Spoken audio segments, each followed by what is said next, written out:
Alright, good morning from me and hello to everyone else. I'm Captain GMV and I'm gonna be your host for the next two Harry Potter games. First, we have Harry Potter's and the Philosopher's Stone. Yes, we will play in the good order. We will play it on the Game Boy Color and according to Conception, it's the best of the Harry Potter 1 games. Conception, Yeah, take it away. Oh yeah, I'll stand by that. Yes, Harry Potter in the Sorcerer's Stone, a much different game than you might be used to seeing if you haven't seen it before. It is a turn-based RPG, so we're gonna have some fun here. But timer's gonna start in 3, 2, 1, go. All right, so there's not too much at the beginning here, so I'm gonna introduce two challenges here for us. All right. First one, I know my Harry Potter cosplay incentive didn't get met, which is perfectly fine. However, I will challenge y'all that if you are interested and the incentive does get met during my run, I will stop playing and I will put on the clothes. I have them right next to me, so I will do that for you. The second challenge I always like to do when I am running a Harry Potter game for a marathon is that I personally am a Gryffindor at heart, but I love to hear how other people rep. So I love to do like my own personal challenge to see how people view themselves, you know, what house you're in. And then let's see by the end who has the most rep, who represented the best. All right, first thing that we have to do that is going to matter to the run here, though, is that we have to make sure we choose this green deck. That's going to be very important to set up some glitches later on. So I did that right. Love to see it. One other thing that I always like to note as well is this is a Game Boy Color game, so you might be thinking, you know, with most Game Boy games, to mash through text, you'll mash A, or you might maybe A and B if they both, you know, function. However, this game, the fastest mashing that you can do is to mash B and select. So it's very strange. Just like to point that out because this game is not what you're used to seeing. But we grab an extra potion there for safety, and then we're going to enter Gringotts here. And we're actually going to grab a second potion for even more safety. And up we go. This is a little glide animation. If you happen to try to pick up an item while you're moving, Harry's legs will stop doing their walking animation, and you'll just glide across the floor like it's ice. All right. So, key thing here is we're trying to avoid encounters as much as possible, and they're going to pop up in little blue wisps of cloud like that. So, you'll see me stop or hesitate sometimes because I'm going to wait for an encounter to spawn before I move. Very easy to get sniped by encounters in this game. We're trying very hard not to have to do that, especially after we defeat our first boss coming up. We actually need to not hit another encounter in order to set up the most important glitch of the game. See how much we can get by here. I got sniped. See, that's how it works. But let's see if we can get a good escape.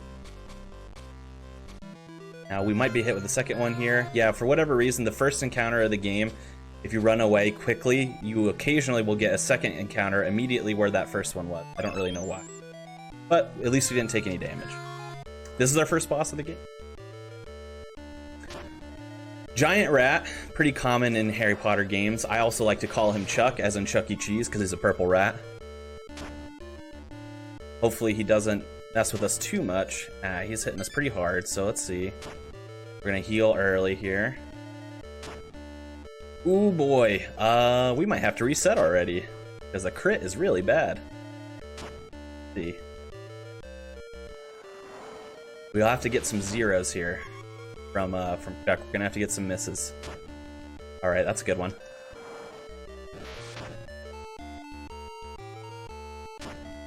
That is exactly why I saved there, though, because this fight is very volatile, and we have to make sure that we do not hit an encounter. We have to defeat the boss and not hit an encounter in the same life here. It's fine. If we do, then we have to reset from before Chuck anyway. So that'll become a little bit more clear after we get by this. That's alright. That's why you just load up quickly and the save. Right back where we were. Hopefully we don't get crit on this time. Haven't seen that in a while. I swear this never happens. Never happened before. Heard it first. Yeah. Yep, classic speedrun marathon stuff. If you have that on your bingo card, check it off. Alright, cool. So this is a much better fight. Haven't used either of our potions yet.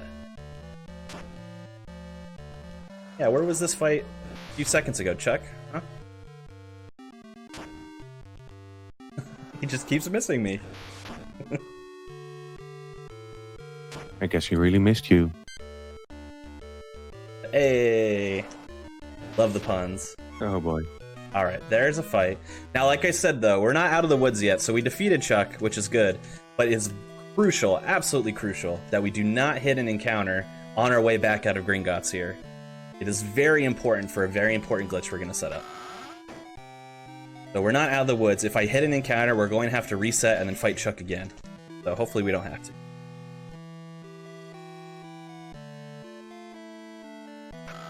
The most volatile part of the run. Once we get past this, there are some glitches that can fail, but we can always just go around those. So hopefully we get a little bit lucky here.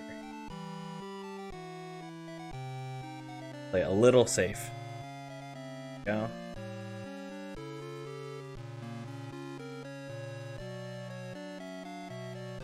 All right, one more screen. Just gotta not hit an encounter. You'll also see me, in order to dodge encounters as well, hug the tops of walls like this, because it shrinks our hitbox to just Harry's feet, weirdly. So it makes it so that Harry is much less likely to get hit by an encounter. And we made it out, so that's good. We took a time loss there, but it was like a minute or two maybe out of the way. It's nothing. That's nothing. We're fine. We're out of Gringotts. First thing here was we're gonna hug the bottom here because we can skip talking to that NPC in the gray shirt there. He wants to tell us about card combos and stuff, which we'll get into a little bit more later. But now what we need to do is, we got money out of the Gringotts vault, we need to buy our school supplies now. So we're gonna be hitting up these various shops, buying the school supplies we need, which we need to get a cauldron and yada yada yada. Nothing that we really need to use in terms of, you know, important equipment for the game. Just stuff that we have to do to progress the story.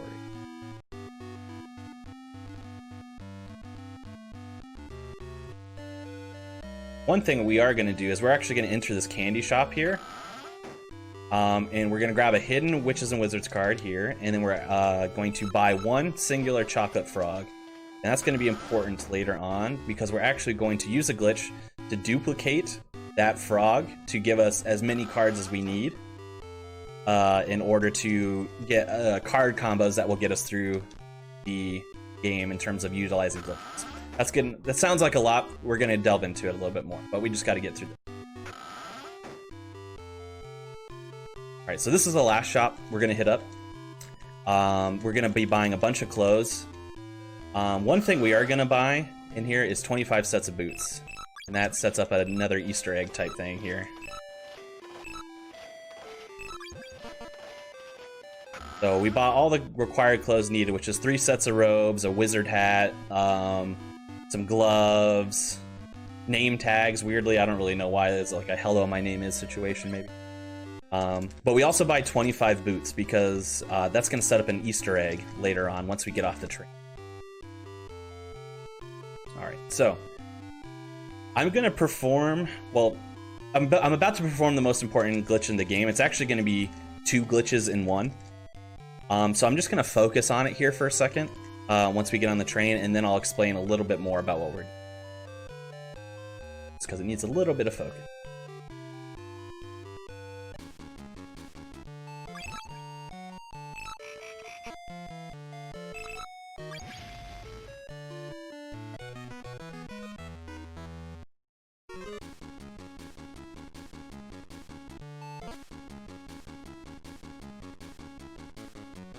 Where it all goes according.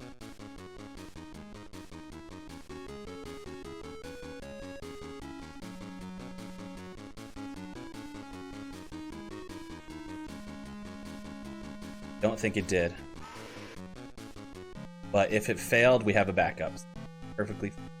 What we did there was, one, we duplicated the cards which all we have to do with that is instead of pressing A to use the cards, we just press left and A at the same time, and it lets you use it an infinite amount. So that's what we did in order to duplicate a whole bunch of cards.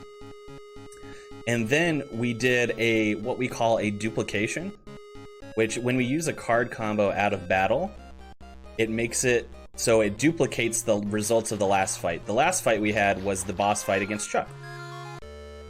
And yeah, we got the bad one here. So that's the mountain troll that storms the castle, but we saw him a little early, so we're just going to utilize our backup save here, as that glitch can fail.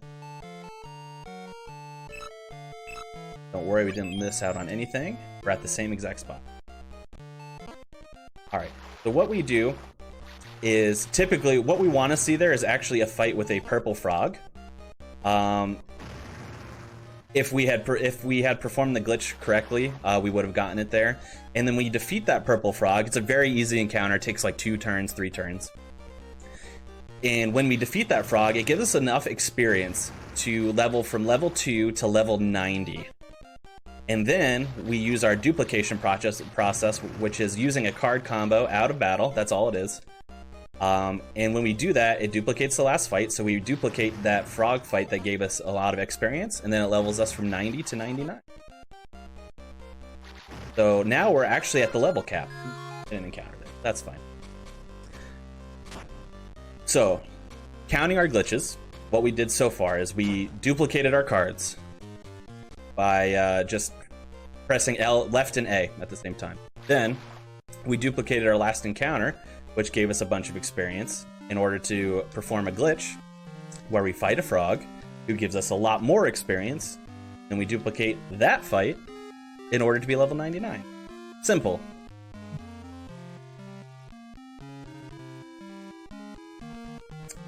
You might have also seen there when I was in the boat crossing the lake that I was shooting owls out of the front of my ship, and you might be wondering, hey, I don't think that's how that game works. I mentioned an Easter egg that is performed by buying a certain amount of boots earlier. For whatever reason, and it's not a glitch, the developers left this in on purpose, but if you buy at least 16 pairs of boots from the shop at the beginning, and then when you're on the lake and you pause and unpause, for whatever reason, you will be able to shoot owls out of the front of your boat. I don't know why. I don't know why that's an Easter egg. But it's very useful for crossing the lake because instead of trying to dodge all these little encounters that fly by, we can shoot the ones that are in front of us. It makes it a little bit easy. It's pretty good.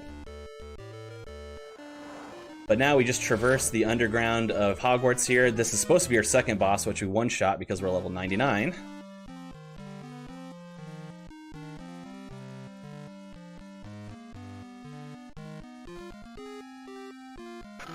And now we're in Hogwarts for some cutscene. If we have any donations or things to plug, now's a really great time, actually. All right. Well, I can plug something. I mean, we are the Benelux Speedrunner Gathering at all. After all, we organize bi-monthly gatherings in the Benelux for speedrunners. Due to the situation surrounding COVID-19, we're currently doing our extended BSG Online event instead of a week-long annual event, with streamers both from the Benelux and the rest of the world bringing you entertainment during lockdown. I mean, take for example Con, he's from America. We are raising money from Mind, which is a nationwide organization committed to prevent mental health issues and support everyone who has dealt with mental issues themselves or within their family. All your donations will go to Mind. In every region of the world, mental disorders surpass 10% of the population. Governments seem to lack momentum in reducing the burden of mental health problems. There's only 55% of mental health awareness and only 8% have suicide prevention plans. Organizations like Mind help raise awareness to issues, helping us get one step closer to a world where everyone gets the help they need.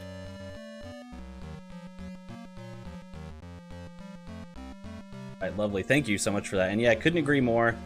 Minds is such an important organization for so many people across the globe. So thank you to everyone who's donated so far, and thank you for those who will donate coming in the future. Every little bit helps. And yeah, just thank you for supporting us. And another great point there is that I'm very happy to be a part of BSG. Obviously, being from America, not something I will get to do when there's so many in-person events. That ticket's a little expensive, but I'm happy to be able to be a part of it despite the growing concern of COVID-19 in the world. So thank you so much for having me. Glad to have you. Absolutely. So we just had a cutscene where we get sorted. The only thing I had to do was walk into the hall and walk down and find the Gryffindor table. Very easy. What we need to do now is get up to Gryffindor Tower, but we're going to make a couple pit stops.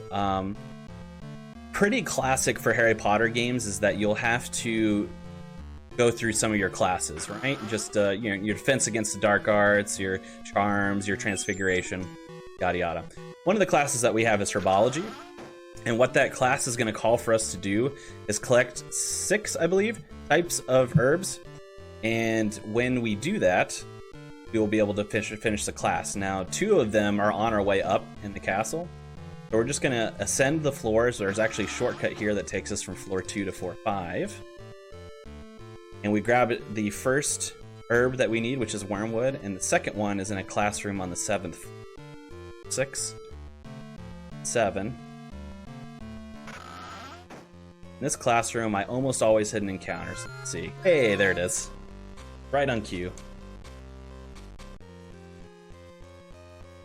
I always try to hug the wall to see if I can escape it, but I never seem to run away from it. But there we go. The other one is weirdly just pasted to the chalkboard, I suppose. And now we have 2 of the herbs out of the 6 that we're going to need for our class. Now we're just on kind of a unfortunate fetch quest. We go up to the Gryffindor Tower, which is our objective, but we don't have the password. The password is given to us by Nearly Headless Nick, who is the house ghost of Gryffindor. He will not give it to us, however, until we get him a school necktie so he can keep his head on straight. So we have to go from all the way from the top back all the way to the bottom because the necktie is found on the ground floor. And then we have to go all the way back up and talk to Nick and then back up to Gryffindor. Just kind of a lengthy fetch quest here. At least he will keep his head up high. That's right. He holds his head high in pride. That's right.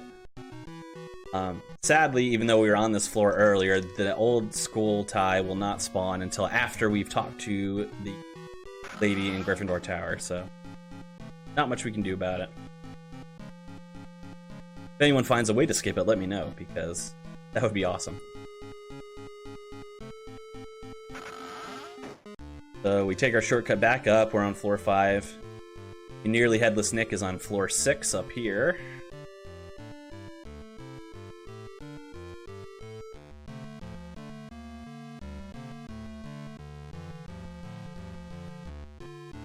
Finally gives us the password we need. Now we can go.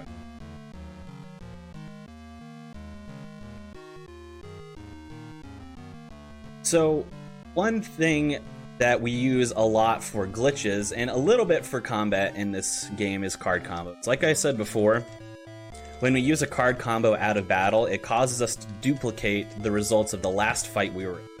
So for example, if it was a victory, then we would get the rewards of that fight again. So we would get the experience, we'd get some money. If they dropped items, we'd have a chance to get them again, things like that. That's almost entirely what we use the card combos for, because they're not super useful in battle. But when we descend from Gryffindor Tower here, we are going to grab one card combo that will be useful in battle for us, which is called Rain of Bludgers. And that is an AoE card combo. It doesn't do tons of damage, but because it does scale with level, so because we're a super high level, it is going to be useful for us on some very low level enemies that we have to fight later on. So we're going to do that. But our basically we're heading to our first class, which is going to be Potion. And we're going to pit stop on the way to get that card combo.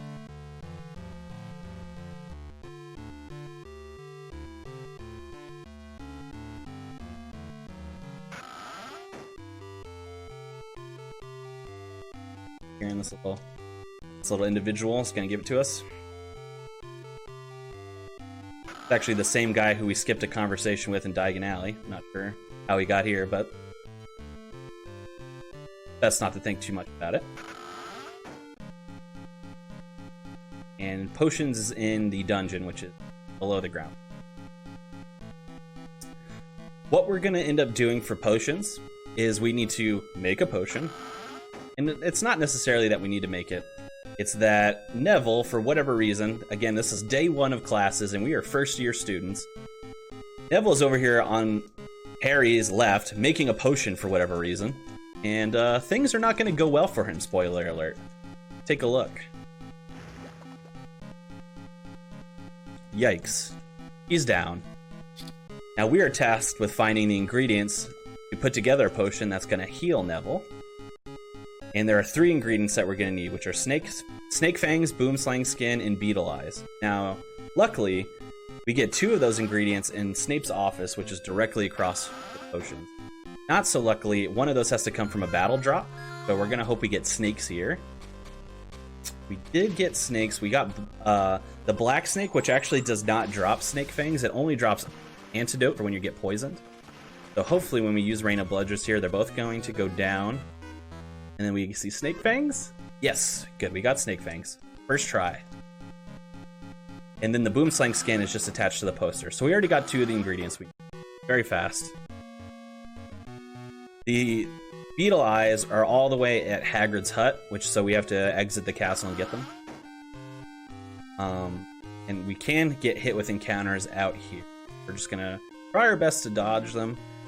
You may also see sometimes that if an encounter is really close to me, I'll pause and unpause, because that will occasionally reset the location of the spawned enemy on the overworld map. So it can be beneficial sometimes. But with this game, I would say it's about 50-50. Sometimes it just doesn't work for no reason.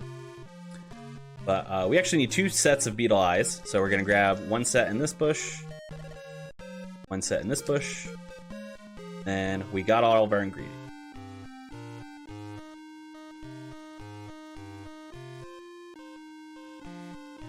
Kind of moving in a serpentine pattern. Just to... that's honestly, that's more of a superstition thing for me. I've played this game so much.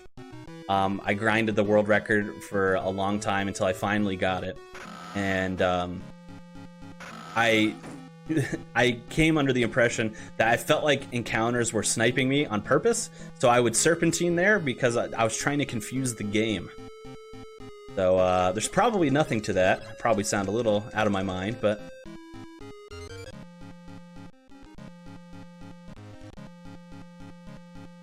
So, potions is done. We have our second class now, which is flying. So that's a fun one. But we're gonna do some more pit stops on our way. Flying is outside, obviously. So we're gonna head down here. Oh. Grab another ingredient, dried nettles. That's gonna be for herbology later on. So that's 3 herbs, if you're counting at home. Then we got 4 with Dittany there. So we only need 2 more, and herbology hasn't even started yet. But for now, flying. Now, this game is cursed with 3 side-scrollers. Auto-scrollers, rather. And they're all flying-based mini-games, and this is going to be the first one. And it's by... I don't want to say it's the hardest one, because the last one is pretty hard. You'll see when we get to it. But of the ones that scroll to the side, because one scrolls vertically, the ones that scroll to the side, this one's the hardest one for sure. Basically, we're going to be chasing Draco through the forest here, and there will be bushes that we have to dodge, and sometimes, despite your best efforts, you're just going to hit them. Let's see if we can get a little lucky, though. That one was just because I'm bad, but let's try the next one.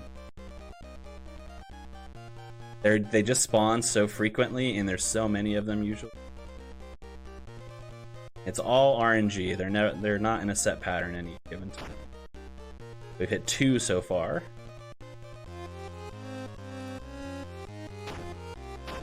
3, 4.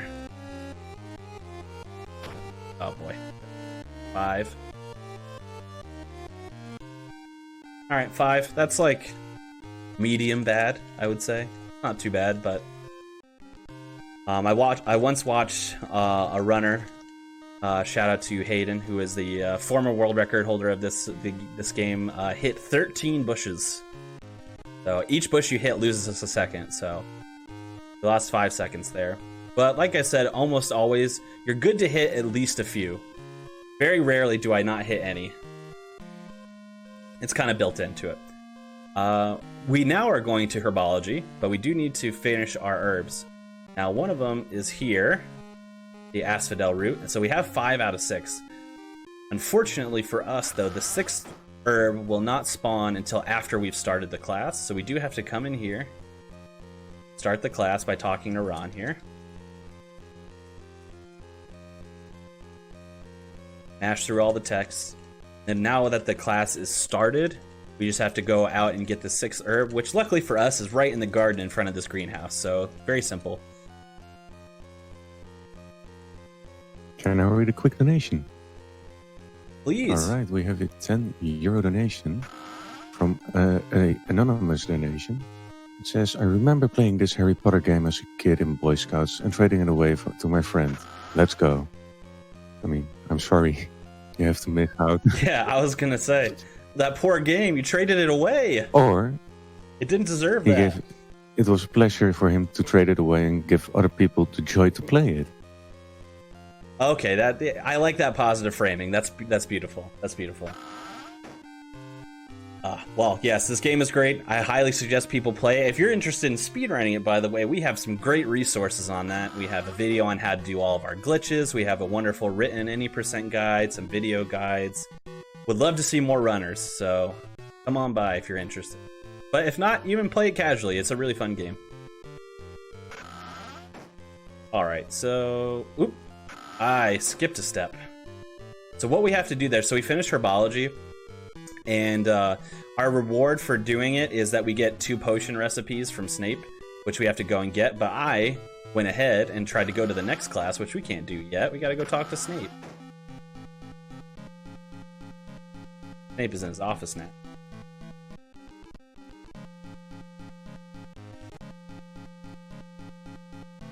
Now we finished. Now our next class is Transfiguration, which which we already went into the classroom, and then I realized I forgot to go talk to Snape first. But you can't be in 2 places yet. Not yet. He's only a first year. He's still learning, so hopefully he learns that at some point. So Transfiguration. This is a very easy class. All we have to do is find a purple rabbit. Now, typically, as designed by the game, you'll actually have to fight this rabbit in order to attain it. However, for whatever reason, if you have the gloves equipped that you have to buy in the shops at the beginning of the game, and it has to be specifically those ones, if you have them equipped to you, then you click on the rabbit, you'll just pick it up without having to fight it. So, voila, there it is, no fight. I don't know why those gloves specifically, but there we are. That is the only piece of equipment we do equip to Harry, by the way, because, I mean, he's level 99, so it's not like he needs the help, but here we are.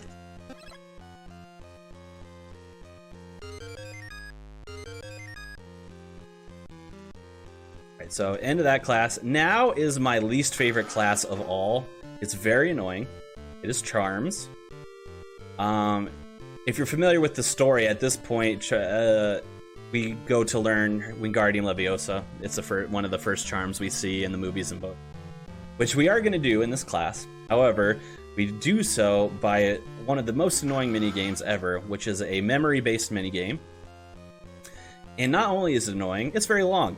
So, enjoy. And I actually make it so I keep it extra safe, and I'll actually write down the movements here so I don't forget.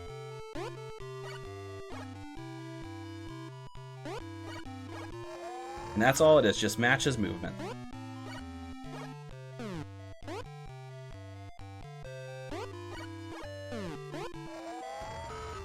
I lift this feather up higher and higher.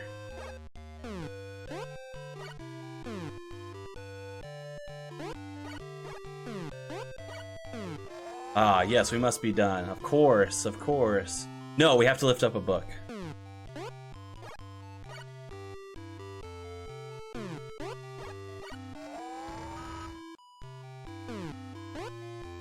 And this one also has 3 steps.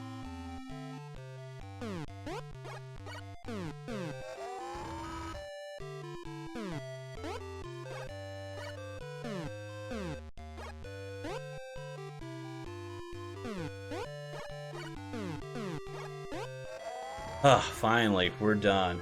Yes. No, we have to do a stool as well. Well done, Harry. Not fire stool.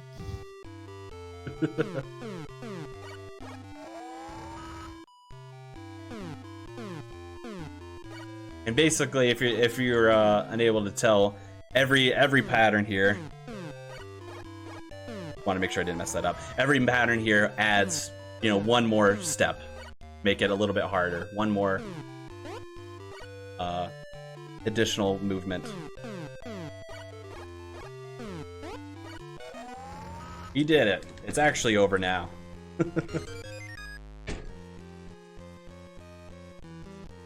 All right, so we're finally done. It's not hard to do unless if you mess it up. It's just annoyingly long. It's already annoyingly long, but it's even longer if you mess up a spot. But it's just a time waster. Next class we're gonna do is Defense Against the Dark Arts, which is a fun one. We're getting ready to head into the class here, and Peeves the Poltergeist is gonna curse us. You're gonna see us blinking orange every few steps, which it's think of it as Pokemon. We're poisoned like we would be in Pokemon, and every time we blink orange we lose 1 health. That is not a problem for us because we are a beefy level 99 and we have almost 800 hit points, so it's not going to be a problem for us. But we do want to get it solved so we can move on with this. So we're going to take various shortcuts here in order to get to floor 5 the fastest here. We're going to head up to this classroom. There's going to be a TV here in the corner, which is actually a secret portal to where the boss is that is holding the book that we need to heal ourselves. Lipendo! Ooh, we got a miss. So this fight is usually 3 turns. If we get lucky, we can get a crit, which will make it 2 turns. However, we got the opposite of lucky and got a miss, so now it's probably going to be 4 turns. That's RNG for you.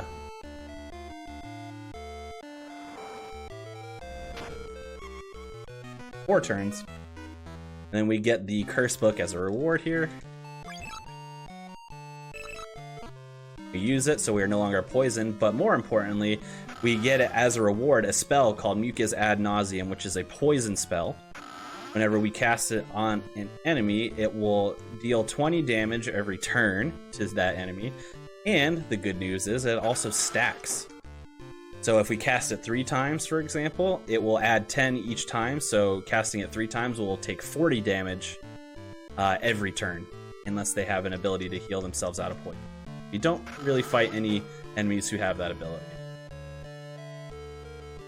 But we got rid of the curse. We finished Defense Against the Dark Arts. Boom. Only one more class to go through here, which is going to be History of Magic, which in concept alone is the most bonkers. We're just taking shortcuts here, and now we're on the 4th floor, which is where History of Magic. What's going to happen here is Professor Benz, who is a ghost, is going to go off on a soapbox about a particular witch or wizard. I forget which. Made a joke there. We mentioned that we talked to somebody who had a witches or wizards cards of this individual in Diagon Alley. And Professor Ben says, cool, why don't you go to Diagon Alley, talk to this suspicious individual, get the card during class. So we're just going to go take a quick train ride during class, head on over to Diagon Alley to go talk to this shady individual who's going to give us the card. But of course, not free. We have to go get it ourselves. We've got to head back into our most favorite place in the world, which is the depths of the Gringotts dungeons here. Luckily, though, his vault is right at the front. That's good real estate. Also, luckily for us, now that we're entering here, we're level 99. So we're going to have to fight a boss here again. And it should look pretty familiar. It's Chuck returned, but it's inverse. So the colors are different. Whoa. So it won't be purple. And now we get to use rainbow. Go ahead. Oh no, I was just saying he won't be purple like every other boss. Yeah, exactly. We actually use Rain of Bludgers here. If we had gotten really lucky there and we had gotten a crit on the large rat, we could actually have one-shot this whole situation. but it almost always needs a 2-shot. That is very rare to get that. But that's it. All we have to do is use rain up bludgers to take out the 2 smaller chucks and take out the large rat once again, and we're done. Easy.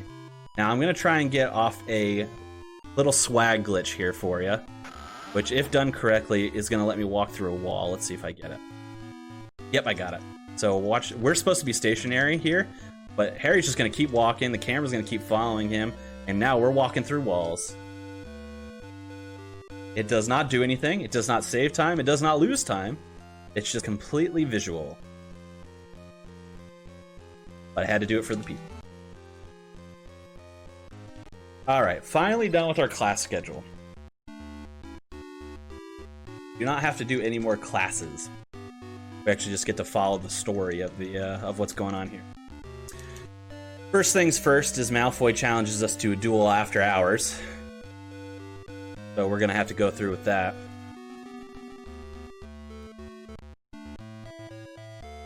All of a sudden it's dark, and now is a good time to talk about the castle of Hogwarts when it's dark. It's unfortunate. It's bad, because whenever the castle is dark, encounters will pop up on the main castle floors. And unfortunately for this game, we have a lot of sequences that are after hours when it's dark. So a lot of times we're having to walk on these castle floors and dealing with encounters and stuff, and sometimes even it's important to not get an encounter, obviously for the time save, but also because we're setting up a glitch. For whatever reason though, this very first sequence where we have this train of individuals following us down to where the duel is supposed to be, they do not have encounter spawn. I have no idea why. Maybe it's like a, you know, it's just like, hey, let's warm you up to the concept. But we do not have encounters all the way. But when we head back up after the segment, we will. Now, this is where I need to be, floor 3, and we're going to do 2 cutscene skips here. And they're all done just by movement specifically. The first one I did there by moving diagonal up and left, skipped a little mini cutscene with Malfoy. And then by walking in the specific pattern around the room, I'm avoiding a cutscene trigger there as well. That happens with Filch, and combined with those 2 skips, we save probably somewhere between 30 and 35 seconds of dialogue. And that's a lot, because as you can probably see, whenever we have text in this game, the text boxes are insanely slow. Each text box is, I believe, 22 frames, something like that. So it's just super, super slow. But now this is where we're introduced to Fluffy and the idea that Fluffy is guarding something, and now we have to head back up, and encounters will now start spawning. We really do not want to hit an encounter here at all, because we are actively trying to set up another big skip, and it is contingent on our last encounter being a victory, which, if you remember, we fought the rats in Gringotts. That was our last encounter. So, and that was a victory. If we do hit an encounter here, it's not the end of the world. We'll just have to find an encounter that we can defeat in a little bit. But if we can just keep it, that's even better. A lot faster. Here, we should be safe now. Very good. That's the only part until we do the glitch that we can hit encounters with.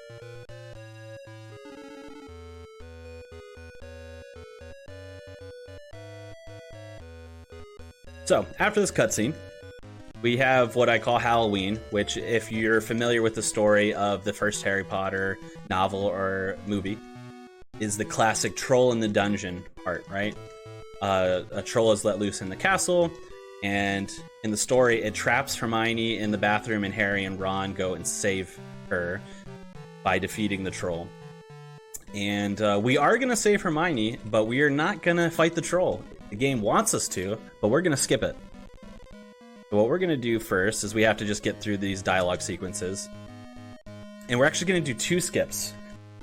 One is we call Snape skip in the community, which is if we pause on exactly the pixel that a cutscene with Snape would take place, we will skip the transition altogether, which saves us about 20 seconds if we can do it. So let's try that first. We're gonna go up here. It's gonna be on the first floor. If I do it correctly, Oh, no. Nope, we missed it, but that's okay. If I had paused specifically on the frame, then we would be missing all of this dialogue and Snape moving and stuff like that, which is fine. It's pixel perfect to land on that, and we'd be skipping all of this, of course. But that is a minor skip compared to this one, which is called Troll Skip, obviously. And we can actually save here, which is good in case we fail it. Quiet. This should be it. Yes. All right. So in a similar fashion, if we pause specifically on the frame that we were meant to go and fight the troll, because if we had crossed this threshold here, the game would pull us automatically into the troll fight. But what we did is we paused exactly on the frame that we would transition. We entered our equipment menu. We backed out of our equipment menu and we unpaused. And that skips the troll fight altogether. And we actually do have to go up and to the right a little bit there because it is also contingent on seeing Hermione descend from the top of the screen in our top right corner there. If we're not far enough over to the right, we will soft lock the game because the game doesn't know how to process that. So, but if you were looking forward to a troll fight, sorry to say we skipped right by it. But trust me, it's for the best. The troll has the most hit points out of anything in the game, including Voldemort. Spoiler alert. So we would not have wanted to fight it. It would have taken... We would have been fine, but it would have taken forever. It's for the best.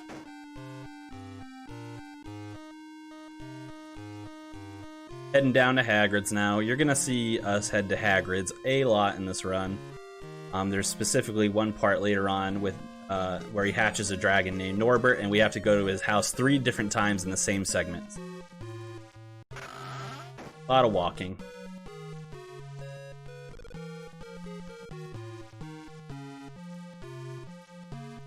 So I said it was Halloween, and voila, it's Christmas. But Peeves here, being kind of a jerk, steals Harry's presents, and we have to go find said presents. So luckily they're in the same spot every time, which is just on the floor below us, hidden in a chest. Just have to walk down there.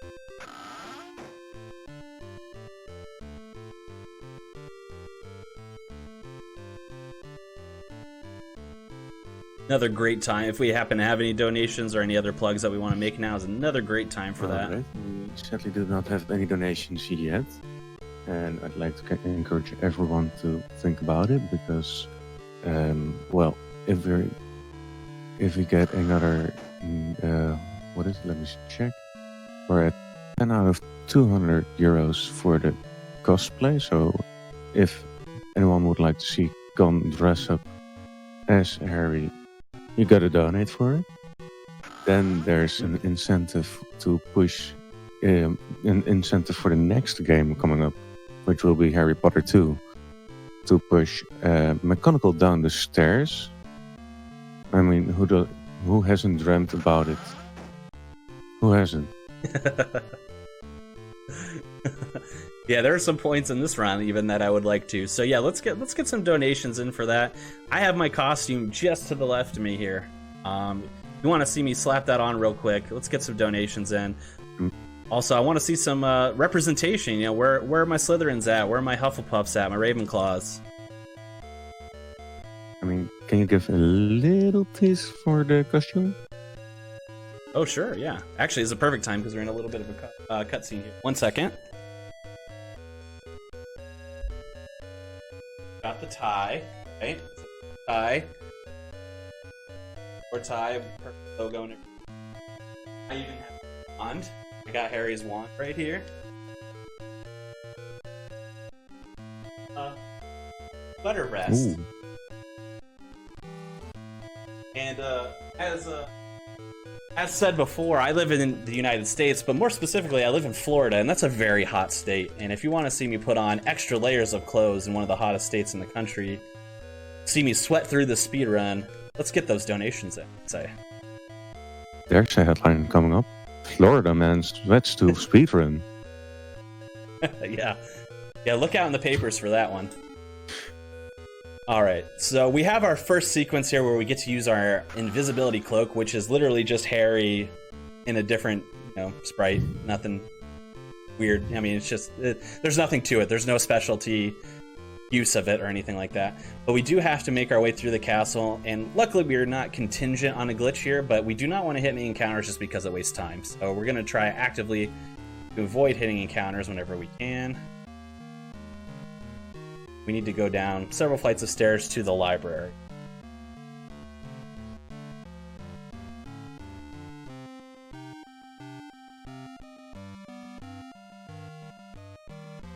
One more flight and then there. And we're going to do two things in the library. One, we're trying to sneak into the restricted section in order to get information on the Philosopher, Nicholas Flamel. But we're actually going to do something else while we're here, and we're going to be picking up a spell in this bookcase called Petrificus Totalis, which is a paralyzing spell. It's going to be very useful for later on. And then we're just going to trigger the alarm here by hitting that bookshelf, which is just needed to progress the story. We very carefully do not want to run into the librarian there by accident because it will reset this whole segment. We'll be caught, we'll be returned to the dorm, and then Harry says, all right, well, I'll try harder this time, and we have to walk all the way back down again. We definitely don't want to.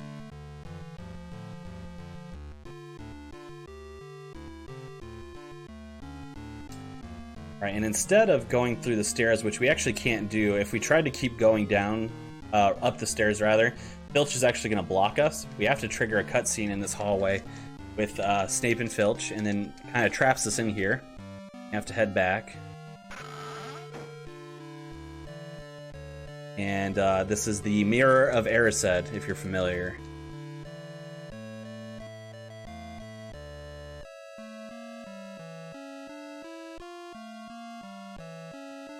And then we just have a nice little cutscene here. And voila. We head back out. We are no longer trapped by Filch or Snape. Make our way safely back to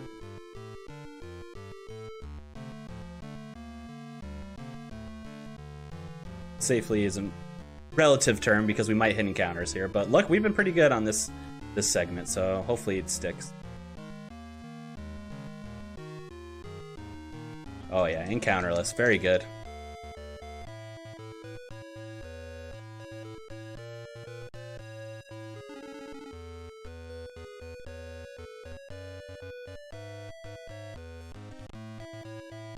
Alright, very good. That was a nice fast segment.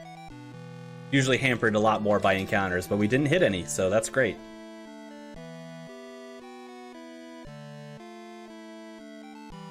Alright, so I mentioned before there's a segment here with Norbert the Dragon. That's actually starting now. We have to go back and forth between Hagrid's house like 3 separate times here. But each time we go, we have another piece of the puzzle to solve here. The first one is we're going to head to Hagrid's. The egg will hatch for Norbert, and then Norbert is going to be hungry, so we have to fight chickens in order to get 5 chickens for Norbert to eat so he's not hungry. And those will actually pop up in the overworld. They won't be those little like blue clouds. They'll actually be like chickens on the screen. You'll see in a second. However, every chicken encounter has 3 chickens in it, so you would think when you fight the encounter of 3 chickens, you get 3 chickens as a reward, right? But no, you have to fight 5 sets of 3 chickens in order to get 5 chickens. Doesn't really make sense, but yeah, it's what we have to do. But it is definitely expedited by that Reign of Bludgers card combo that I mentioned earlier. Oops, I forgot. I skipped a step here again. Keep wanting to get ahead of myself. We gotta talk to Hagrid first, and then we can fight the chickens. Can't we just order KFC for the Norbert? Yeah, I don't know if KFC like delivers to Hogwarts. Okay, Uber Eats. Yeah, maybe Uber Eats. What would be like the wizard version of Uber Eats? Like Broom Dash or something like that instead of DoorDash. Yeah. Yeah, that's it. We're gonna go with Broom Dash. I can't think of anything else that's funnier. But now that we've talked to Hagrid, now we can fight some chickens. So What we're gonna do is they actually spawn in the same spot every time, so we're actually gonna save here, and then pause and unpause, and the chicken will be right there for us to fight. Which,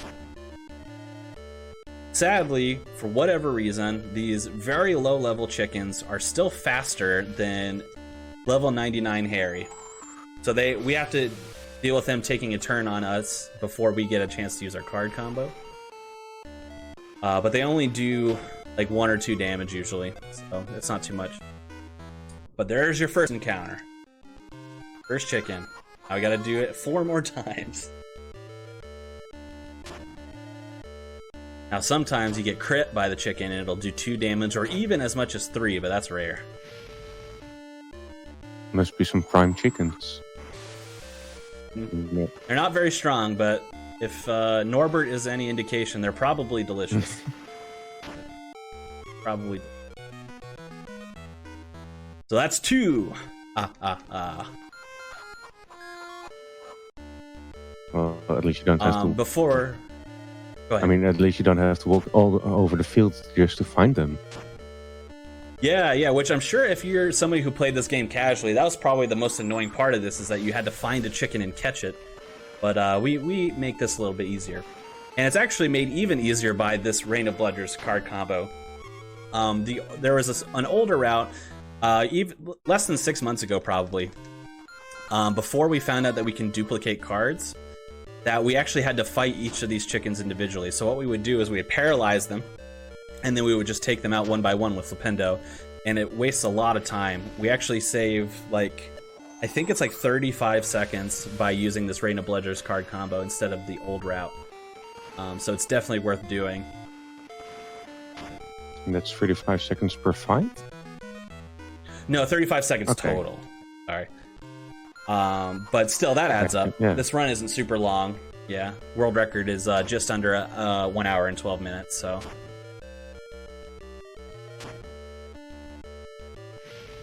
Alright, so this is actually our last chicken encounter, if I counted correctly. I think I did. We have to do it. The reason why we actually save as well, you might be wondering, well, these chickens aren't a threat, right? So why did we save? One, we needed to pause the screen anyway, so saving there doesn't waste any time. But 2, for some reason, chickens can occasionally crash the game. We don't really know why, if it's like an overload on data or something like that. So I always save there. The last thing I want is a marathon disaster of not having saved at all and the game crashing, 50 minutes into the run. So we don't want to deal with that. But that is it for the chickens, thankfully. But now we're on part 2 of 3 for Norbert. We have to go from this library back town to, you guessed it, Hagrid's house. We'll see where we have to do.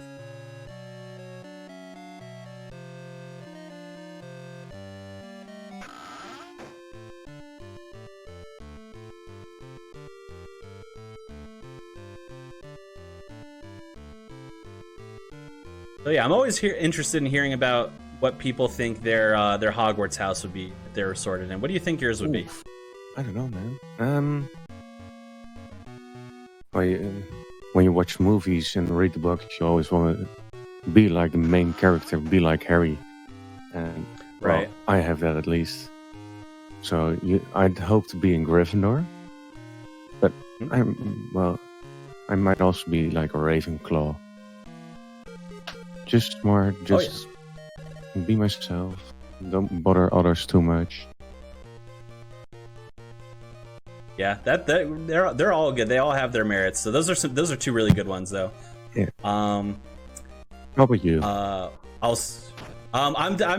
definitely lean Gryffindor. I have some Ravenclaw tendencies for sure, but I definitely lean Gryffindor. At least that's what all of the quizzes I've taken have told me, at least. All of the. Right now, yeah. Which that's the result I was hoping for anyway. But we're in our second auto scroller here, as you can tell, with Norbert, and it's very similar. We're scrolling to the side. This time, fireballs are being thrown at us, which you would think would be by Norbert, but we're also chasing Norbert, so I don't know where those fireballs come from. But we dodge them, and I hit 2 or 3 of them, I believe. before catching Norbert, and that's actually still the fastest cycle that we could have caught him in. For whatever reason, Norbert has this built-in speed boost that happens halfway through the track that it doesn't matter. Even if we hit 0 fireballs, we wouldn't be able to catch him right away. So we can actually hit up to 3 fireballs and not lose any time whatsoever. We didn't lose any time. We still got the fastest cycle here. Now we're on the third and final part of Norbert, which is we have to pick him up in a crate and bring him to the top of the astronomy tower for Ron's brother to collect. Ron's brother works with dragons. But this is a great time for me to tell you all about the biggest time-saving glitch and the most annoying glitch in this game, which we call lighting. So this is a twofold glitch. It acts as a death warp. So it warps us from a point to the hospital wing, which is on the 4th floor. So in this case, the first instance we're going to use it, it warps us from Hagrid's hut all the way to the 4th floor instantly. So it saves us a lot of walking time. The second effect that it has is that even though it's dark here, you can see the castle is dark and it's dark outside when we go here. Hagrid's hut is illuminated when we're inside of it, and that is where we activate the glitch. Now the game doesn't know how to reconcile that when we do activate the glitch. So when we do perform it successfully, the castle interior, despite the game reading as nighttime, quote unquote, it will be illuminated, and therefore there will be no encounters on the ground, which saves us a lot of time. So what we're going to do here is we're going to save, and we're actually going to reset the game. And the reason why this trick is so frustrating is that it's completely RNG based, and it's only 25% to work.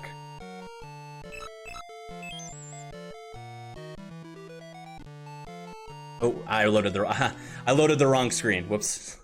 This is our old save file.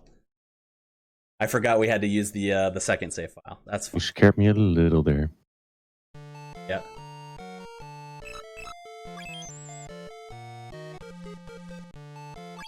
Go. Okay, so we're using a card duplication thing with our card combo. Now you can see here, it's our Harry versus 3 other random Harrys in front of us. The game is real confused there. We got it. Nice. Awesome. So the game is really confused here. Like I told you before, whenever we do a card combo duplication glitch like that, it reads the data of the last encounter to replicate it. When we reset our game, though, there is no data. It doesn't save the data from the last fight from between resets. So the game is confused. It throws you up there with 3 other Harrys. The reason why that trick is 25% to work is because all of our speeds are equal. So if any of the other 3 Harrys got to go before I did, then the trick would not work. We'd soft lock the game. So we would have to reset and try again. But because I got the RNG chance that our Harry gets to go first, we got the trick. So it's a very important glitch. It saves a lot of time, and we do it 3 total times. And we actually have the ability to be able to save it the whole time and not have to depend on the RNG of the trick working again if we do not hit any encounters going forward. So it's completely dependent on the RNG of these encounter pops. And we're actually going to be in a very lengthy sequence coming up where encounters pop all the time. So it's very difficult, and we will probably hit an encounter, just to say it. So we'll have to probably try the trick again. But if we don't, then that's great, because the data now reads that our last encounter was a defeat because we killed Harry, technically. So therefore, we don't have to reset the game to reestablish the data, or clean the data, rather. And the game will read the defeat, and then it will kill Harry again and automatically warp him back. So if we're able to do that, great, but it is very hard to do. So let's see how lucky we. But keep in mind here, so we have this cutscene here. The castle is illuminated, right? It's like it's daytime. However, the game is at nighttime right now. So that's another key factor. We're getting ready to go on detention to the Forbidden Forest, which we would only do at nighttime. But because the game is absolutely confused right now, it keeps showing daylight and daytime when it should be nighttime. However, when we enter the forest, the game does not have a programmed sequence of the forest being during daytime at all. So whenever we enter the forest, if we went in and just exited, it would then be dark. So that's fine. We actually don't need the daylight portion as much, because even when it's daylight outside, we can still hit encounters. Dang, we hit one. So we'll have to try the glitch again after the Forbidden Forest, which is fine. I already anticipated that happening. It's very rare to not have it happen. But, what was I saying? Yeah, so even the daylight portion is not important to us right now, because everywhere we go, encounters will be there. It's more so the fact that we want to be able to hold the Death Ward, basically. But we're going to do this Forbidden Forest segment here. And it's going to be dark all of a sudden. And we're still going to try to not hit any encounters, just because it's faster not to at this point. We still have to do the same glitch as we did before and hope it works. But obviously the least amount of encounters we hit, the better. Each encounter we hit, even if we flee right away, I waste about 6 seconds. So I want to mitigate those as much as possible. But enter the forest. We're going to hug the top wall here, and actually at this tree is a hidden Grand Pepper Up potion, which replenishes our magic.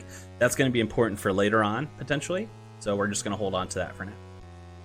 But we're hugging the top wall here to shrink Harry's hitbox in order to hopefully not hit any encounters. And we're just going to move through the forest where we need to go. It's a set path, so it's the same every time. It's kind of like a maze. You just have to learn where to go. When you're on your way down, there are going to be a couple points here, like you'll see shortly, where it just triggers a little cutscene here, which is actually good, because whenever a cutscene happens, you can't get hit by an encounter. It's pretty good. But we have these little cutscenes here. While this cutscene is playing here, I'm going to try and get a lot of my plugs out through the run so that we can just move right along to the next run. I don't want to take up a lot of time, and I'm very excited to see Chamber of Secrets anyway. It's one of my favorite runs. So I'll shout out at this time during this cutscene the Harry Potter handheld speedrunning Discord. One of the loveliest bunches of people that I've ever met. So welcoming to new runners. Cannot state how highly I think of them. And I had another encounter there. And if you're interested in learning this game or any other Harry Potter handheld game, I definitely would join the Discord. If you just go on the speedrun.com page of this game or any other handheld game of the Harry Potter variety, the Discord there should be linked. So I definitely would join. Very friendly to new runners. We're always happy to ask questions, pop in streams, and see what we can do to help you all out. So definitely come on by. I would be remiss to neglect the fact that we ran into an encounter with 2 turtles there, and the turtles attack us by shooting fire out of their rear end. Just wanted to highlight that. Do I know why? I don't know why. I don't know what kind of turtle does that, but these turtles do. Hey, Teenage Ninja Mutant Turtle? Maybe. I don't know about teenage, but they're definitely mutated. That is not normal. And also, fun fact, slowest attack animation in the game. So if we're unable to run from turtles, which is crazy because we should be faster than turtles, but we're not, then we all get to endure the slowest attack animations in the game. Of course, it's a little bit more. Like I said, Harry is not a speedy individual, even being level capped, and we have our abilities increase every level. Between like magic, strength, and defense, and speed, and things like that. Despite being the highest level, there are still so many things that we cannot outspeed, or at least our speed is tied, so we might not flee automatically. I don't know why. I don't know why the game's structured that way. It's kind of silly, but that would probably be rectified by equipping more higher level equipment. But we just don't need it in the run. It just would take up too much time. But we have actually finished the plot section of the Forbidden Forest, which is where we see the sadly deceased unicorn being devoured by Voldemort. Again, spoiler alert. We just now have to head all the way back out. So you can see why it's so difficult to not hit an encounter at all during these sections, because they're so lengthy, such narrow pathways, and it just is really difficult. But the fact that we hit it only means that we'll have to try and do the glitch again. See if we can get it first try again. Got snagged on the ankle there.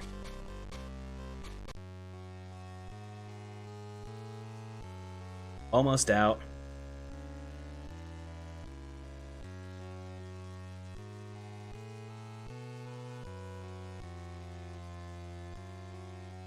That's why we hesitate there. I usually get sniped in this little narrow hole. We're almost out. What we're going to do now is we're going to exit the forest. The game wants us, obviously, to head back to the castle and back up to Gryffindor Tower. But we have to cross through Hagrid's yard to get that way anyway. So we're actually going to enter Hagrid's yard and then his hut, which is, again, illuminated for whatever reason. And we're going to save and attempt to do the glitch again. See how lucky we get. Alright, second save file, remember, second save file.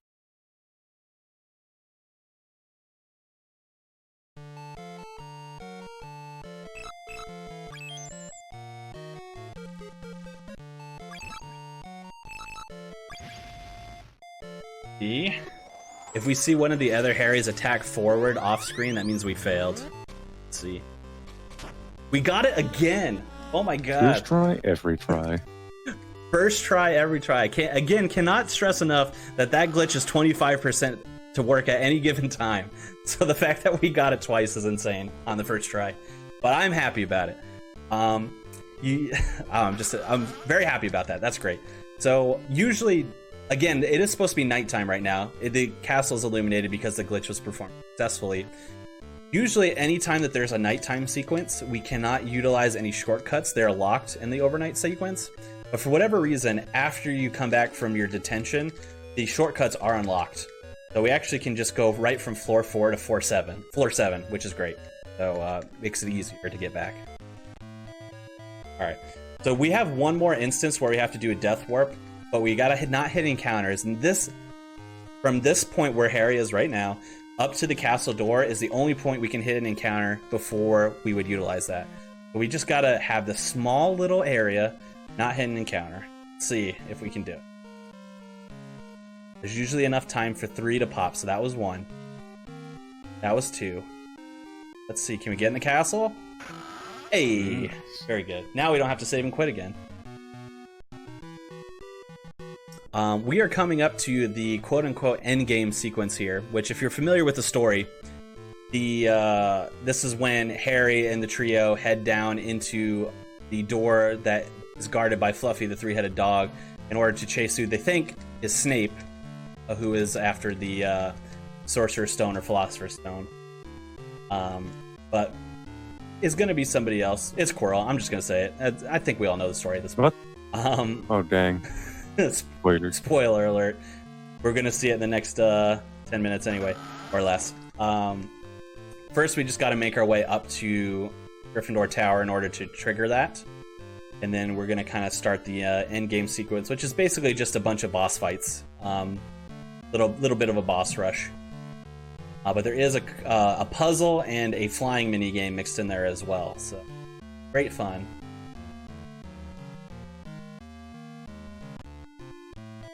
And then unfortunately it is dark now, which is fine because we are going to death warp here, and we're going to be able to do it successfully without having to reset the game, which is good. This death warp works a little bit differently though.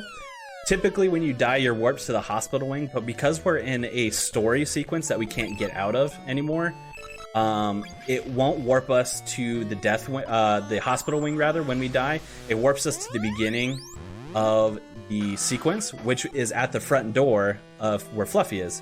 So we actually death warp right to the door that we need, which is handy. And then we fall below. We don't have a fight with Fluffy in this game, so if you're looking forward to that, I'm sorry. We just walk right by him. But our first boss fight is the Devil's Snare.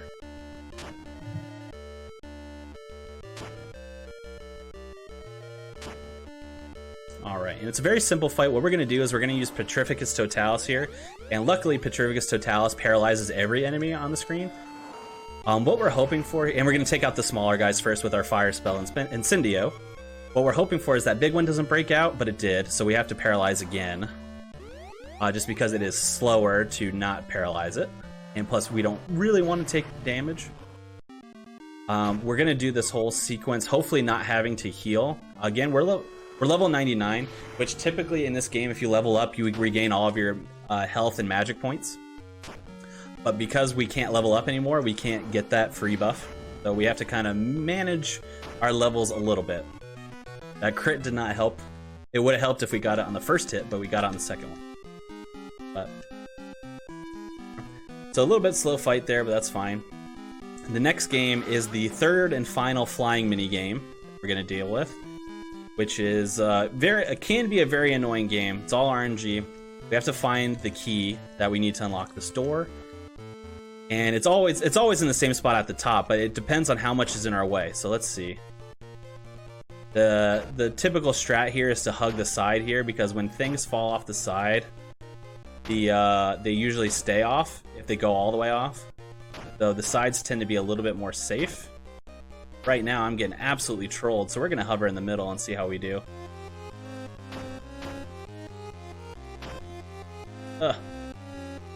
Bye. All right, there it is.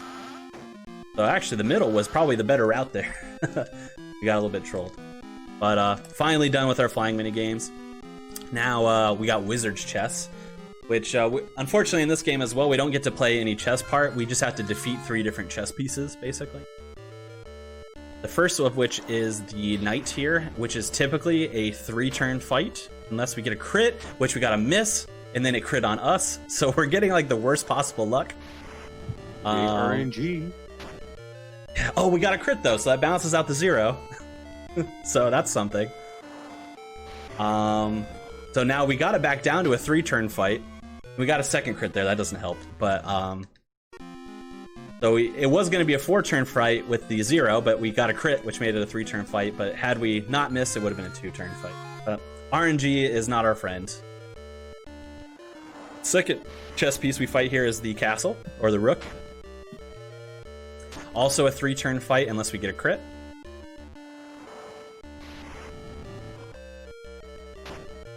No crits for us. That's okay. And then the last chess piece we fight naturally is the king, which is, it ranges between a 5 and 6-turn fight with no crits. So there's a little bit of a range there. It all depends on if our damage high rolls or low rolls in terms of you know, any time we deal damage with a spell, it's in a range of numbers. 52 is the highest range there, so that's a good one. But we can deal as low as like 40. I think it's 45. So if we happen to get like a lot of 45s and low numbers, then it can take 6 turns. And of course, if we get a crit there, then it would have made it a little bit faster. Let's see if we do on 4. No, but we are going to get the 5-turn though, so that's good. Very good.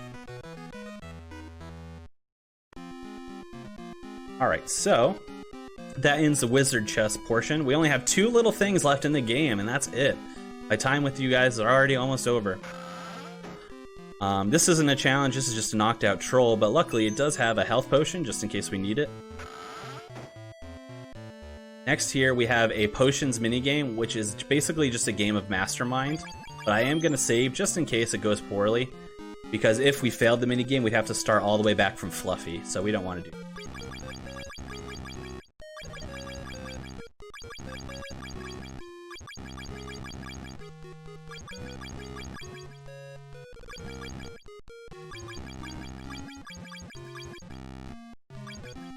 There we go, we got it. I had to think about it a little bit. That was a little bit of a tricky one. But basically, we just have to find the 4 right ingredients. It's random every time, so we can't memorize it.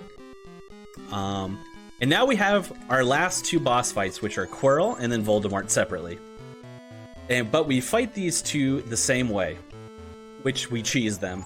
We love a good boss cheese. So what we're going to do is we're going to be utilizing a glitch called Enemy Attack Skip. In this game, whenever Harry either uses an item or attempts to flee from an encounter against a solo individual, it cannot be against multiple. If you press A on specific frames, you will skip the enemy's turn and it will go right back to Harry's turn. What we're going to do is we're going to paralyze, and then we're going to poison, 3 times. Like I mentioned before, it stacks. Unfortunately, since he broke out of paralyzation, we're going to paralyze again. And we're going to get it up to 40 damage per turn. Then we're going to use an item. And we're just going to see that damage stack over and over again.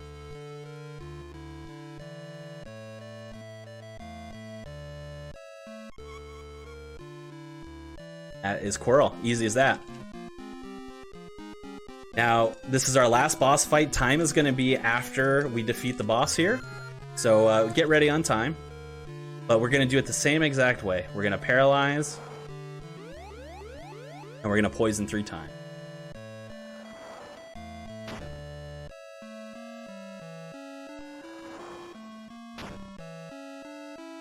Second, let's see if he stays paralyzed. Hopefully he does. He will have to be paralyzed for us to do the trick as well. Perfect.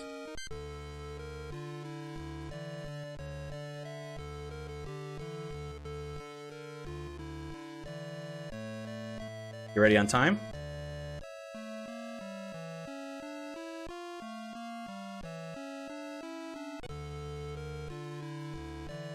And time. Congrats. Well done. Yeah, very good, very good. Yeah, basically all that trick is just pressing A on the right frames in order to skip the turn and just keep stacking that poison damage. But I want to thank BSG for having me on. They've had me on quite a few of their past events as well, since they've been doing them online, so can't thank them enough. Thank you all so much for having me. It's always an honor to be here. Thank you for being an awesome host as well. I appreciate that. And yeah, if you're interested in speedrunning this game, come check out our Discord, Harry Potter Handheld Speedrunning. You can find it on the speedrun.com page. And yeah, that's all I got. Thank you guys so much. All right. Thank you very, very much, Com. We're going into a little intermission. We're going to set up the next game. It will be Harry Potter and the Chamber of Secrets. Let's see if Voldemort can go for his redemption arc and beat Harry. Who knows? I hope not. Not, but maybe. Maybe. You never know. You may never know. Yeah. All right. Time for a little intermission.